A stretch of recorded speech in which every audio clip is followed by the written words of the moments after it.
Okay, hello my darlings, it's Michaela.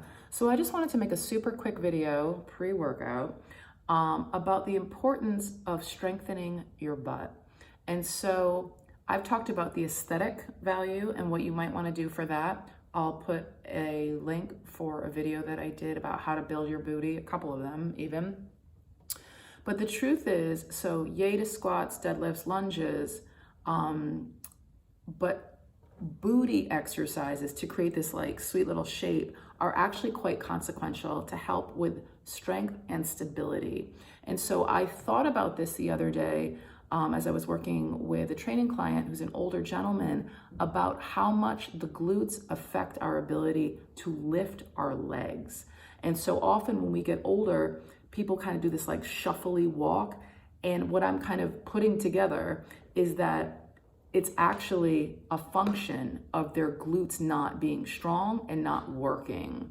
So I just thought to bring this up in terms of lifting one's leg, which we do all the time, but also for the variety of populations that this could be really applicable to / useful for.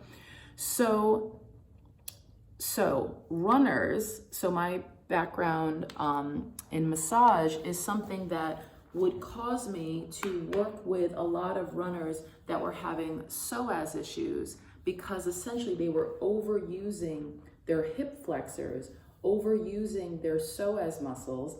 It's a deep muscle on the front of the spine. It attaches into the lesser trochanter of the humerus. There's a bony prominence, that's the greater trochanter. There's another one inside our pelvis, and it assists with thigh flexion, but that's not its function. So we can get really easily overused. And what I kind of recognized the other day is that a lot of runners, a lot of long distance runners don't do strength training. The weight that's on their frame is consequential for them being light, being fast, but a lot of runners do not have strong glutes. And so at any rate, I just kind of put this together in terms of like, oh, that's why they're overusing their hip flexors, their psoas muscles to lift their thighs. Anyway, strengthening your glutes is really helpful to not overtax things, but then regarding whatever else you might be doing for fun, for your sport, strong glutes helps with kicking. Like it helps with crazy things in terms of like, you know, martial arts and kickboxing, and then walking, and then not hurting yourselves if you're a runner beyond. So I just thought to bring that up. And then I also thought to share an assessment tool. This is something that I would use in kettlebells quite a bit because a lot of people have weak glutes. And so that's something that both gets strengthened and also gets challenged with kettlebells, but it also lets us know that it's underdeveloped based on what we can do. So there's something, I don't know what this is called, but like a squat facing the wall. And essentially what you want to do, this is a way to kind of assess glute strength.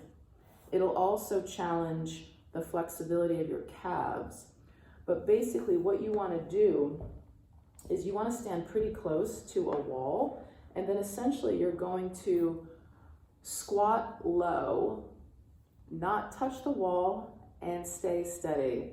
So basically we're thinking about keeping weight on the heels, and we're thinking about maybe engaging the abdominal muscles a bit.